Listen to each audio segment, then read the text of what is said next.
Our next speaker is Gracy, and Bernie is a former colleague of mine at Pitney. If you could step up to the podium, please. I've known Bernie for a long time. He's a vice president of strategy and business development at Pitney, but I've always known him as someone who's always full of future ideas, great ideas for the future, and ways to make the mail and documents better and more competitive.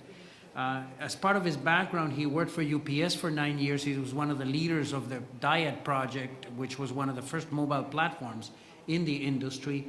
And also, he's got more experience in the postal business than most of us because he was actually a mail carrier. So welcome, Bernie. Thank you. Yeah, I think my former colleagues who were mail carriers would be shocked to see me in front of you today talking about the future of the post office. It's actually quite an honor, actually. This, I think, is a very important conference.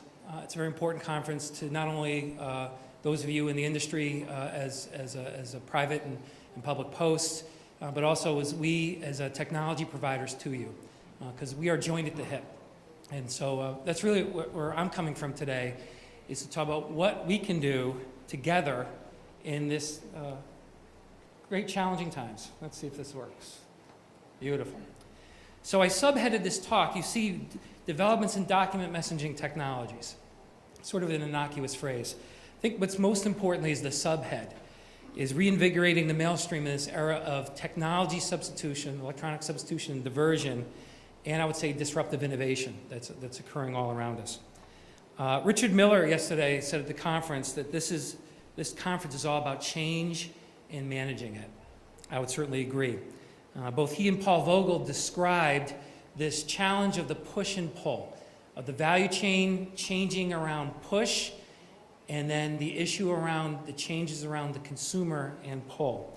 And there's this healthy tension between the push model, which is really associated with our joint customer, the mailer, and the pull model, which is that end consumer. And how do we play in this healthy tension between push and pull?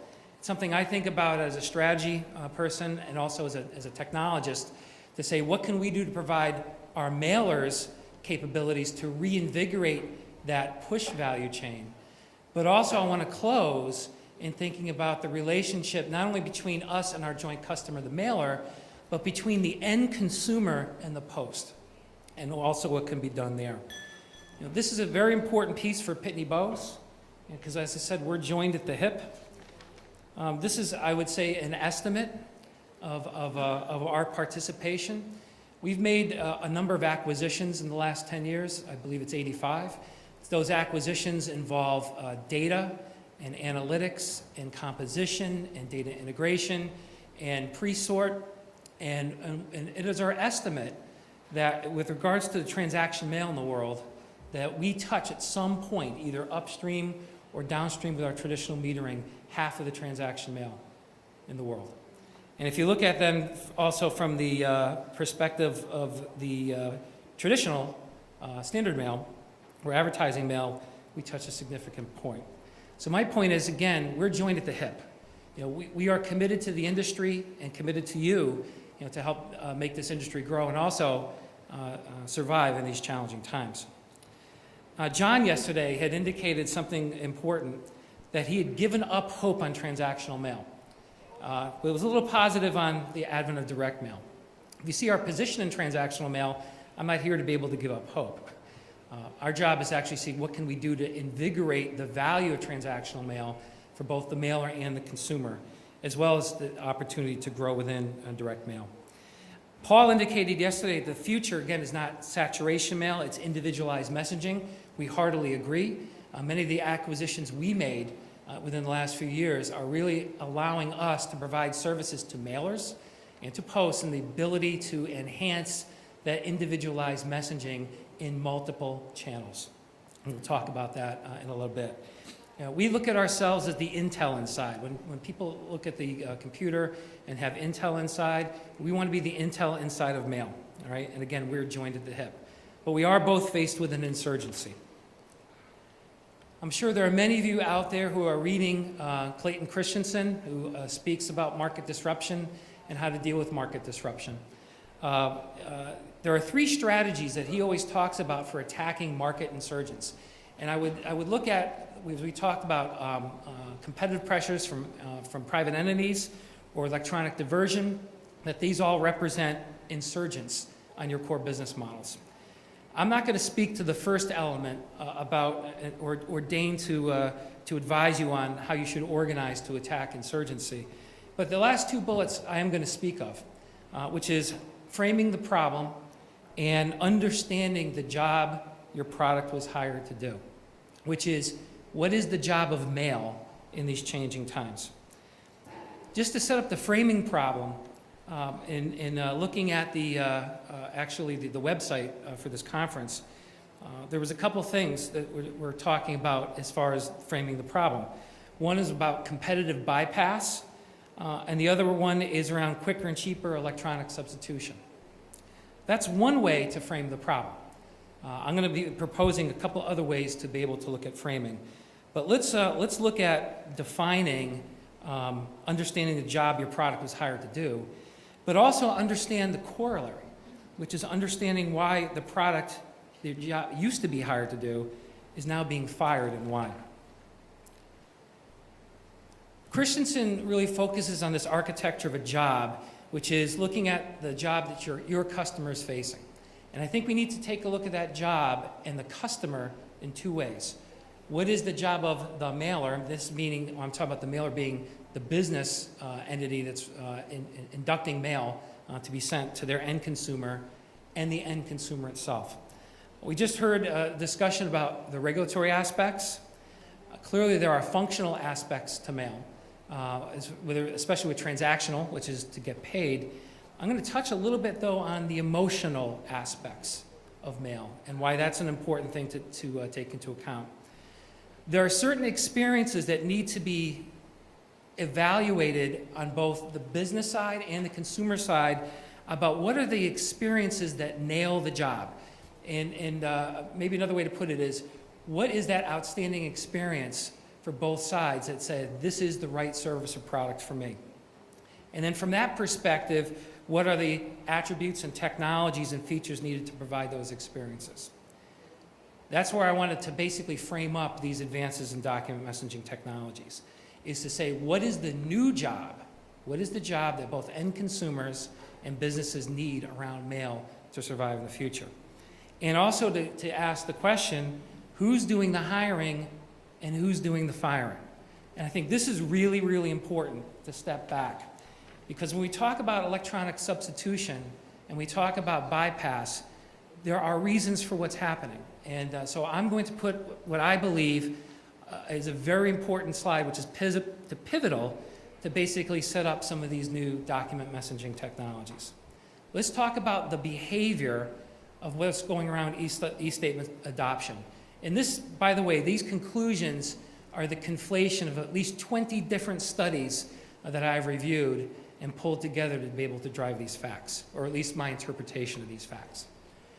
Clearly, around the world, environmental concerns have drawn mail diversion away.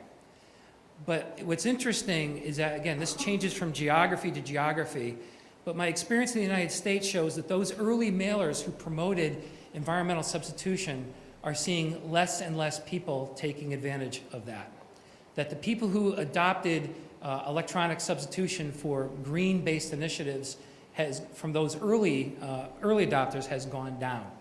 For example, I was at a major healthcare company a couple weeks ago, and their rate of change, electronic substitution, from last year to this year had only moved 1 point based on environmental concerns. And it's interesting, who's driving the environmental concerns? It's the mailers themselves. It's not necessarily responding to consumers, it's actually put out there as a vehicle to cut costs. So that I will call that as a push. So for those who have attempted to push it from an environmental perspective, they have moved from green to greed. All right, they've gone from green to greed. And mailers are out, putting out in this vehicle to say, if you turn off your paper, if you turn off your mail, you could win $10,000 or $15,000. Or some mailers have actually combined green and greed and said, if you go to paperless, we'll give you a Toyota Prius. Right? So Again, a financial incentive, but pushed by the mailer. And again, you have to ask why.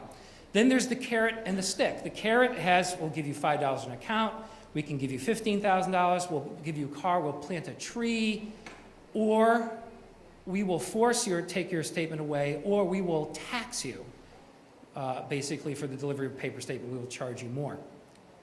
Again, moving from the carrot to the stick. All these are push, but these are being pushed by the mailers, and the question is why? Is it because is it easier to say, we'll go to electronic substitution, or do they not have the experience in their technology framework to make this incredible communication leverageable to drive growth and deeper relationships? I see many of these as a reactionary basis that we in the technology community have not made it easier for other lines of business to leverage these communication vehicles to be able to drive a profitable relationship with the customer versus them looking at how do I reduce the cost of that mailing. I think that's a very important point, and it's very, very important as it informs us of what we need to do as a provider. Those three are, again, pushes by the businesses to try and change and force the change of the behavior of consumers, and there has been limited adoption. The last one, though, I think is really important, and this is actually something that's very new within the US, and I'm sure will sweep Western Europe and the rest of the world. And this one's a pull, and this one's very important. Where consumers are turning off paper, beyond each of these, responding to these three incentives, is around, help me make my life better. Help me make my life better. Help me make better choices of how I use my energy, or what the interest rates I pay in my credit cards, or how do I get a better interest rate on my savings? How do I better manage my retirement portfolio? There are companies now that are basically providing capabilities, and a lot of this is within banks acting as consolidators, like Post acts as consolidators, where they're taking this information and providing more value around the information to help people better manage their lives. I think that's very important, and it's a very important point for all of us in looking at our relationship not only to the mailer, but to the end consumer. How do I better help manage my life? And if we take those two poles, where mailers need the ability to have technology to, instead of thinking about how I cut costs, but how do I have a deeper, profitable relationship, and how for their end consumer that they can help manage my life better, I think is where we need to navigate in between and reinvigorate the mail stream. So I think the whole focus here, and I do this, maybe I should have used this term in front of the regulator about reclassing the job, not calling about a new class of mail, but reclassing the job of mail. All right? Clearly, on behalf of the mailers, those businesses who are mailing, we continue to focus on regulatory compliance, but also on return on communication. How do I improve profitability?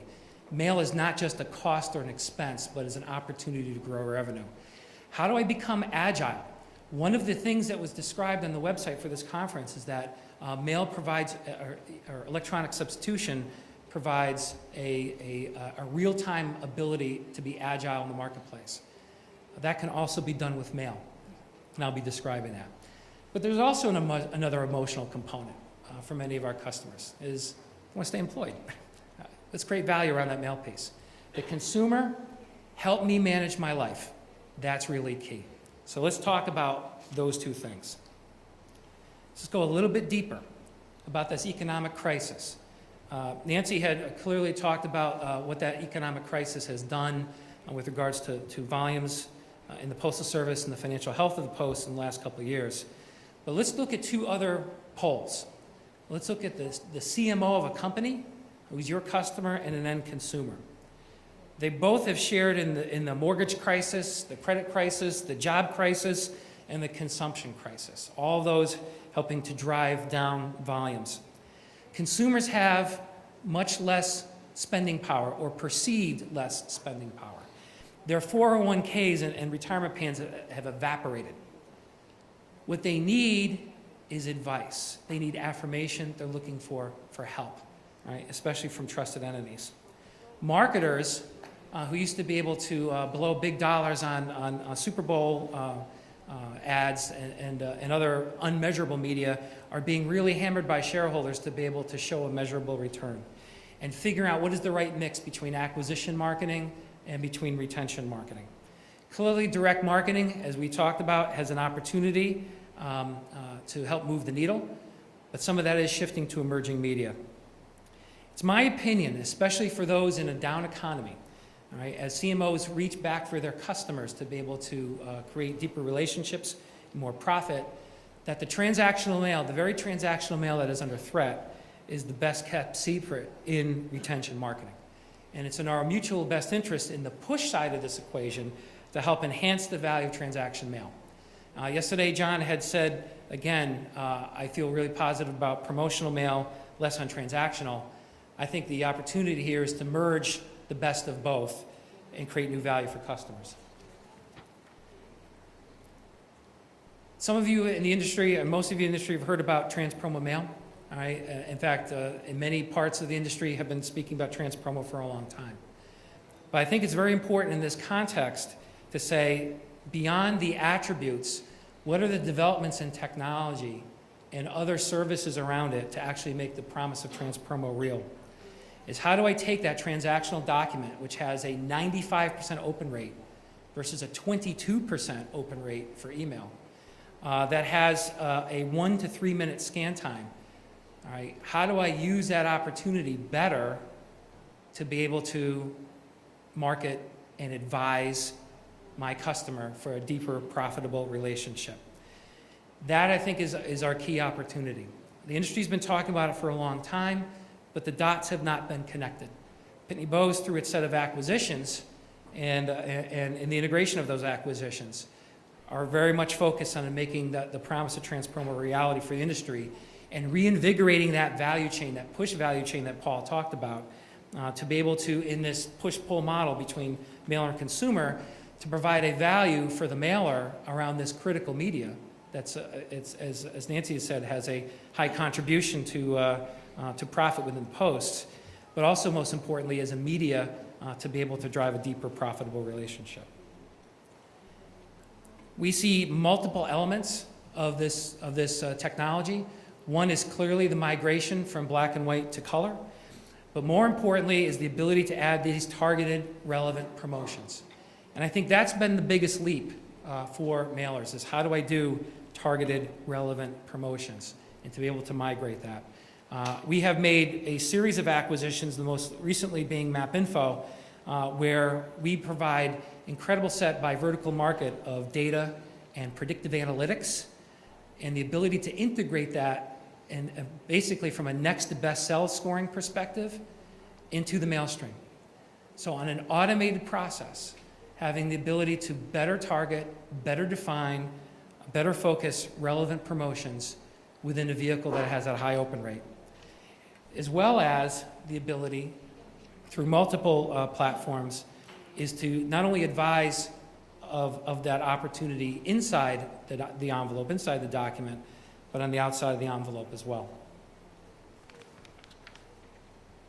So as Luis knows, every conference I go to, I have to show a Bernie chart, which is complicated. But our job is to make that simple as technology providers.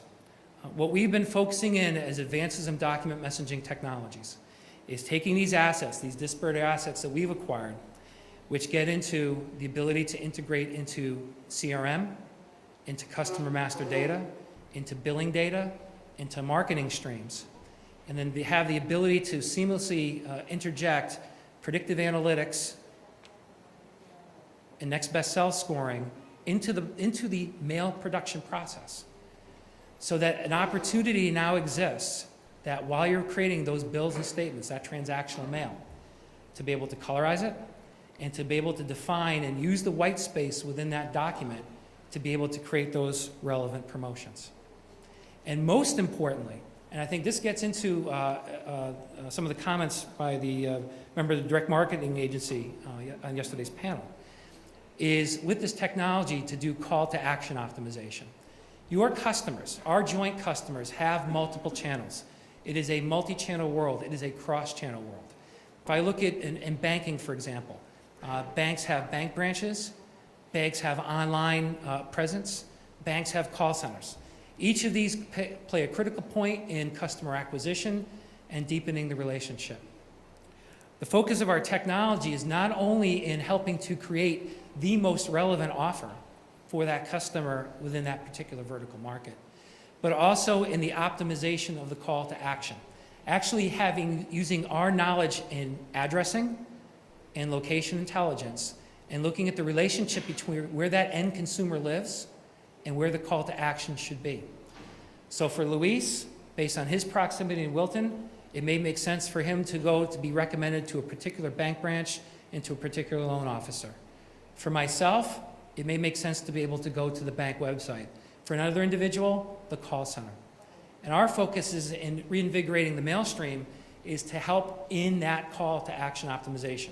What is the offer? How do I make it attractive? And how do I help the mailer determine what is the best call to action to close the deal? That's how you reinvigorate the mail stream. That's how you add a lot of value to that high open document. And most importantly, provide advice to that end consumer. So whether that is we think based on your current financial situation, this is the right product, or the ability to merge lifestyle content, advice content into that statement. We are working with a healthcare company right today and using explanation of benefits instead of a regulatory-driven communication to also help improve the life of the member that also helps improve the profitability of the company. So it's how do I change your behavior in a positive way, not in a push way, to be able to purchase drugs through the mail versus going to the corner pharmacy? How do I incent you to go to your doctor versus going to the emergency room? How do I help you in managing your chronic disease? And doing that inside a transactional statement. Driving the member in a positive way to have a healthier lifestyle and driving the profitability of the healthcare company at the same time. That's the balance of push-pull, is doing a win-win situation for both parties.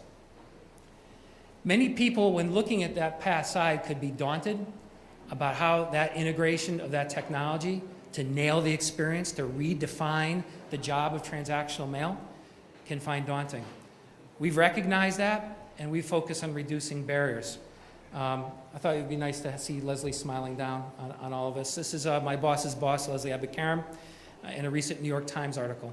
Pitney Bowes has opened up an innovation center. This innovation center has all of our technology, including our most recent exciting announcement of our exclusive distribution of the HP Inkjet web press, which is part of our IntelliJet line.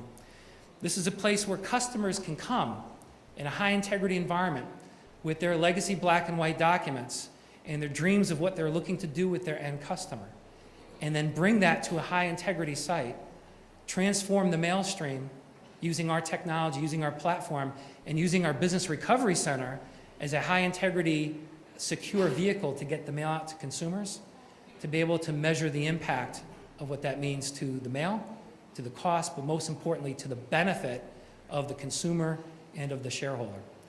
So, our commitment not only provides from acquisitions and technology, but in working with the industry, working with businesses, working with interested parties and stakeholders to show what can be done to reinvigorate the mail stream, to reinvigorate that push value chain, and change that push value chain to a push-pull, where things are being done not only for the benefit of the mailer, but ultimately for the benefit of the end consumer.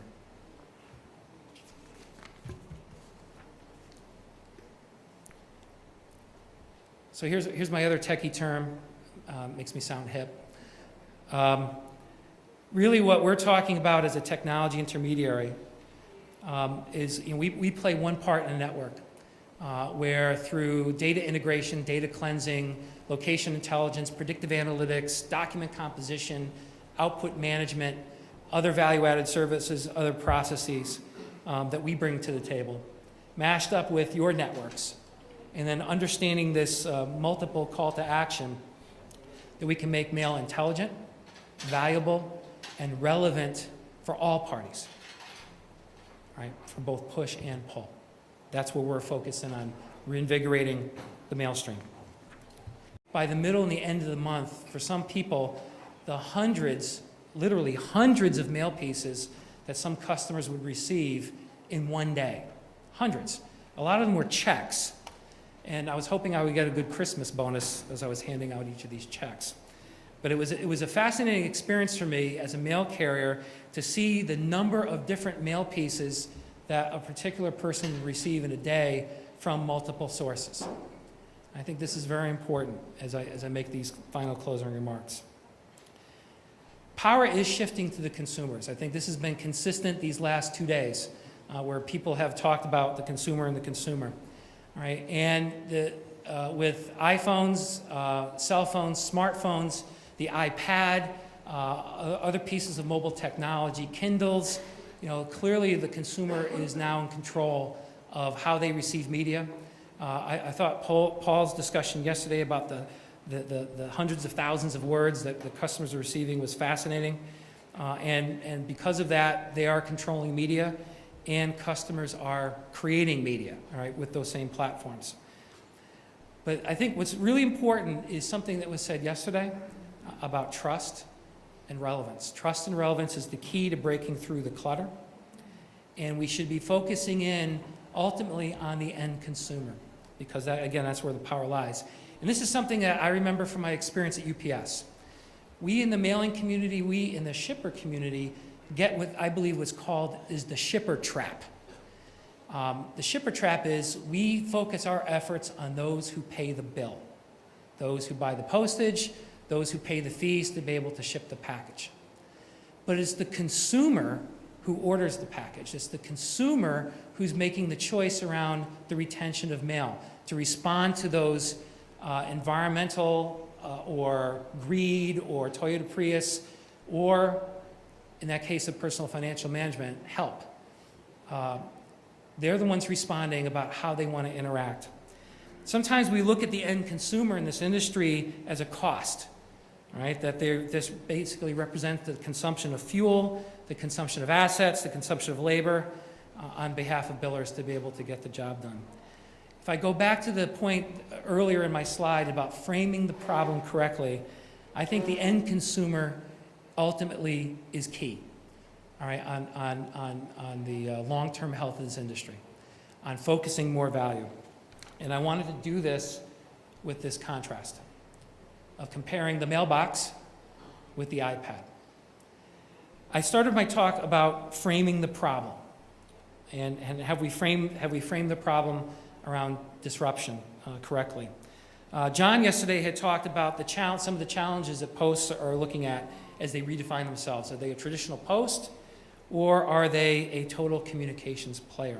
I think my experience as a postal carrier, I've framed the problem differently. I look at the post from the consumer's perspective as a trusted aggregator. The consumer's not looking at you as a communications player. The end consumer is obviously may think of you as a post, but their experience is when they come to that mailbox is that you are a trusted aggregator. You have merged streams from different players into that mailbox, all right, to be able to help manage their life better. As you contrast that with the iPad, it's a very interesting concept. In this new technology age, where you have this incredible position of trust, how does the post act as a trusted aggregator in an electronic age, using your brand? Yesterday, Allison had talked about the many benefits of alliances between private entities and posts. I think this represents an interesting challenge about the ability to partner with companies that have access to the content and who are managing the content of mail or merging the content of mail, as I described earlier in improving the CMO experience. And the posts who have this incredible amount of trust is how do we work together with the end consumer to be able to aggregate content for them in this electronic age and help allow the consumer to basically define my mail, my way, physical and electronic, to help me manage my life better. I think that's one thought I'd like to leave with you as we look ahead. So I think to close, we're very much focused on the mail-order community and helping make that push technology more efficient, more effective, keep the value of mail high, but also, most importantly, as it relates to the consumer, make it relevant, make it targeted. And I think the longer term is the role of the post as that trusted aggregator in this electronic age represents both a challenge and an opportunity for the future. Thank you.